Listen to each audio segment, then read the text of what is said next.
আসসালামু আলাইকুম রহমতুল্লাহ ওবরাকাত। আমি মোহাম্মদ আসাদুজ্জামান বাপ্পি। দীর্ঘদিন সৌদি আরব থাকার পরে কম বেশি ছোটোখাটো অনেক অভিজ্ঞতারই শিকার হয়েছি বা অনেক অভিজ্ঞতাই অর্জন করতে পারছি। তো আমার এক ছোট ভাই, আমার বাবার খালাতো ভাইয়ের ছেলে আসছে প্রায় ৩-৪ মাস আগে। তো অভিজ্ঞতাটা আপনাদের সাথে শেয়ার করি, কারণ সে অনেকবার আমার কাছে ভিসা চাইছিল যে ভাই আমার একটা ভিসা দেন, আমি সৌদি আরব আসি। তো আমি তারে বলছি যে ভাই একটু সবুর করো, যদি ভালো কোনো ভিসা পাই তাহলে আমি তোমারে দিব, আর যদি না পাই তাহলে সৌদি আরব আসার কোনো দরকার নেই। কারণ সৌদি আরব কাজের পরিস্থিতি এতটাই খারাপ যা বলার মতো না। তো সে আমার কথা শুনে নাই, সে হাফেজ, এমনিতে আপনার জেনারেল লাইনের শিক্ষা তার নাই, তো হাফেজ।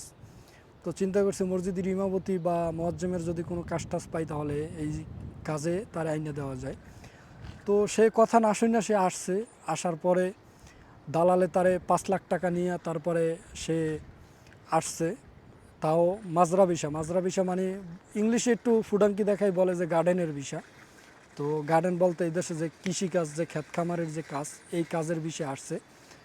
তো আসার পরে এখন তারে একামা দিতেছে না দালালে, 5 লক্ষ টাকা দিয়ে আসছে। আসলে ওই ভিসার দাম হয়তো আপনার হাইয়েস্ট হলে 2 থেকে 2.5 লক্ষ টাকা। এই জায়গায় মানে ভিসা কস্ট আপনার 2200 থেকে 2300 রিয়ালের ভিতরেই হয়ে যায়। তো দালালে 3 মাস হয়ে গেছে, 3 মাস হওয়ার পরেও দালালে তারে একামা দেয় না। এখন বলতেছে যে একামা দিবে কিন্তু পাসপোর্ট আটকাই রাখবে। ও এর ভিতরে আরেকটা ছোট্ট কথা, তার 3 মাসে তার কোনো স্যালারিও দিতেছে না। বলছে যে একামা যদি হয় তখন তারে স্যালারি দিবে।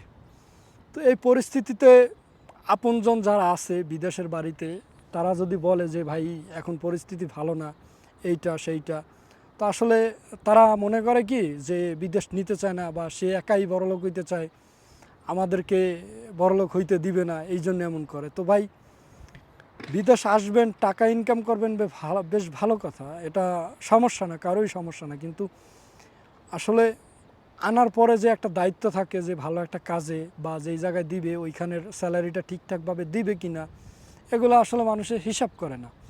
হিসাব না করার ক্ষেত্রে তারা তাড়াহুড়ো করে ভিসা নেয়। ভিসা নেওয়ার পরে তারপরে মারা খায়, মারা খাওয়ার পরে তারপরে কই আছে আত্মীয় স্বজন, এইটা সেইটা, এভাবে খোঁজাখুঁজি শুরু করে।